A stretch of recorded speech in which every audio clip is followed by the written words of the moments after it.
Koreya hukumati malakali xorijiy ishchilarga yanada ko'proq imtiyozlar berish choralarini ilgari surmoqda. Koreya migrant ishchilar uchun viza tizimini yuqori darajada isloh qilishni rejalashtirmoqda va bu ishlab chiqarish sohasidagi mehnat muhitiga katta o'zgarish olib kelishi mumkin.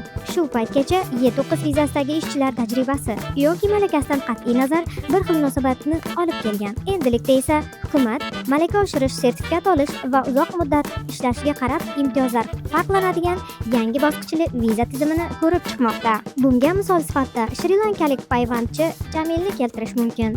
U 2011-yilda Koreyaga kelgan va payvandlash mahorati hamda koreys tilini muntazam rivojlantirib, Y9 vizasidan Y7 vizasiga o'tgan. Hozirda u rafiqasi va farzandi bilan Koreyada yashamoqda. Kichik va o'rta biznes vakillari malakali xorijiy ishchilar ishlab chiqarish samaradorligiga katta yordam berishini aytmoqda, ammo hozirgi tizim rivojlanish uchun yetarli motivatsiya bermayotganini ta'kidlashmoqda. Agar yangi tizim joriy qilinsa, yuqori bosqichdagi viza egalari oilasini Koreyaga taklif qilish va ish joyini erkinroq o'zgartirish kabi ko'proq imtiyozlarga ega bo'lishadi. Xuddi shunday, Cross ilovasi foydalanuvchilari ham turli imtiyozlardan foydalanishlari mumkin. Har kuni qulay kursdan tashqari yangi foydalanuvchilar birinchi pul o'tkazmasi uchun sovg'ani 100% qo'lga kiritishadi. Mavjud foydalanuvchilar esa har oy ball olib, ularni bepul pul o'tkazmasida ishlatishlari mumkin. Hozirning o'zida Cross ilovasini yuklab olib, profil halovasidagi ro'yxatdan o'tish tugmasini bosing.